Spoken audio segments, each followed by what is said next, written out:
તમારા બધાનું સ્વાગત છે મારી યુટ્યુબ ચેનલ કેપી હોમ ફૂડ્સમાં। આજે આપણે બનાવીશું પંજાબી દાલ મખની। તો હું કેવી રીતે બનાવું છું એ તમને હું તમારી જોડે શેર કરું છું। તો ચાલો બતાવું। અહીંયા કાળા અડદની દાળ લીધી છે મેં, છોળાવાળી 1 વાટકી। ચોથા ભાગના મેં રાજમા લીધા છે। હવે આપણે ધોઈને પલાળી દઈશું। આપણે દાળ સરસ ધોઈ લીધી છે। હવે આપણે એને 2 ગ્લાસ પાણી ઉમેરી અને પલાળી દઈશું। હવે આપણે એને ઢાંકી અને 5-7 કલાક જેવું પલાળવા દઈશું। આપણા સરસ દાળ અને રાજમા પલળીને સરસ થઈ ગયા છે। હવે આપણે એને કુકરમાં બાફી લઈશું। આપણે દાળ સરસ ધોઈ લીધી છે। હવે પાણી ઉમેરીશું। હવે આપણે મીઠું ઉમેરી દઈશું। કુકરનું ઢાંકણ બંધ કરી અને મૂકી દઈએ।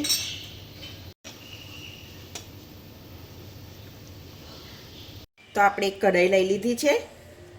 હવે આ દાળ આખી અલગ રીતે જ બનાવવાની છે। આ દાળને ઘીમાં કે બટરમાં જ બનાવી શકાય તો સરસ લાગે।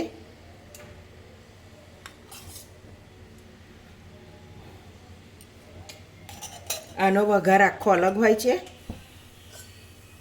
ખાવામાં પણ એટલી ટેસ્ટી હોય છે।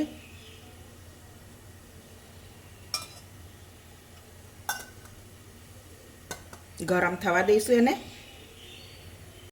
તો હવે સરસ ઘી ગરમ થઈ ગયું છે। તો આપણે તમાલપત્ર લઈ લઈશું, 4 સૂકા મરચાં,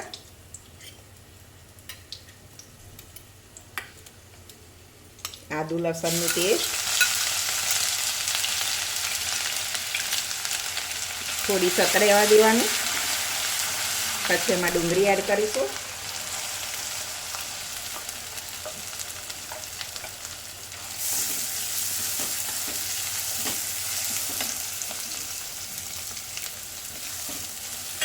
ડુંગળીને ધીમા ગેસે અને બ્રાઉન કલરની થાય તે સુધી શેકવાની છે એને।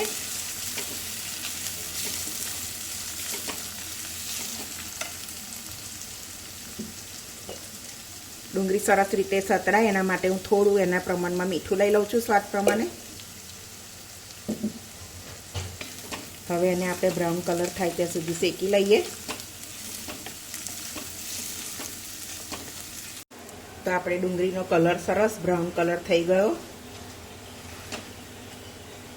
હવે આપણે આવી રીતે એક ટામેટું લીધું છે મેં, એને છીણી લીધું મેં ટામેટું। તમે ઝીણું પણ ચોપ કરી શકો। હવે ટામેટાને પણ શેકી લઈશું। હવે આપણે ટામેટાને પણ શેકી લઈશું સરસ। તો આપણું સરસ ગ્રેવીમાંથી તેલ બધું છૂટું પડી ગયું છે। હવે આપણે મસાલા કરી લઈએ।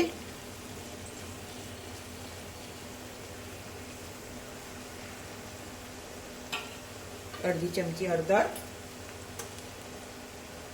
ચમચી લાલ મરચું, ધાણા જીરું, 1 ચમચી ગરમ મસાલો,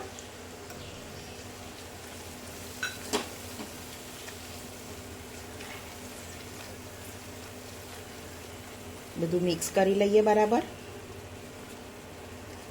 દાળ પણ બફાઈ ગઈ છે તો આપણે જોઈ લઈએ।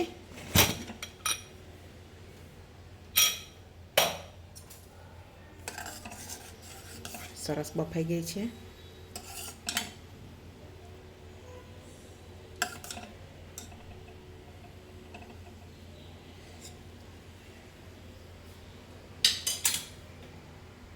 તો આપણી સરસ ગ્રેવી શેકાઈ ગઈ છે।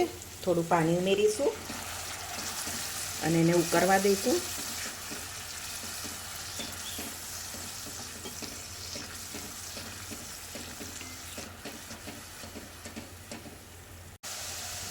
તો સરસ આપણી ગ્રેવીનું પાણી ઉકળી ગયું છે। હવે દાળ ઉમેરી લઈશું આપણે અંદર।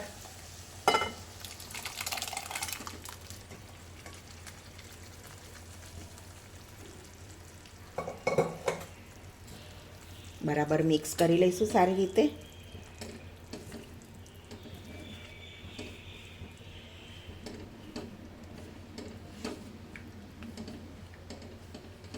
હવે આપણે એને થોડી વાર ઉકાળી લઈશું। તો આપણે થોડું દાળના ભાગનું આપણે મીઠું ઉમેરી લઈશું। મીઠું સ્વાદ પ્રમાણે જોઈ લેવાનું। તો આપણી સરસ દાલ મખની ઉકળી ગઈ છે.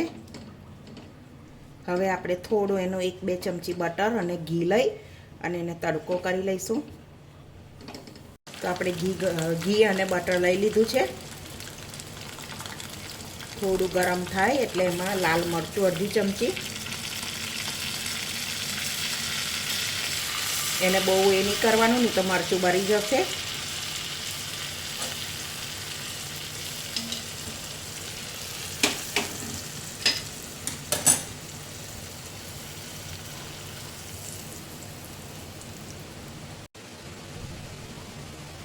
બરાબર સારી રીતે હલાવી લઈશું એને.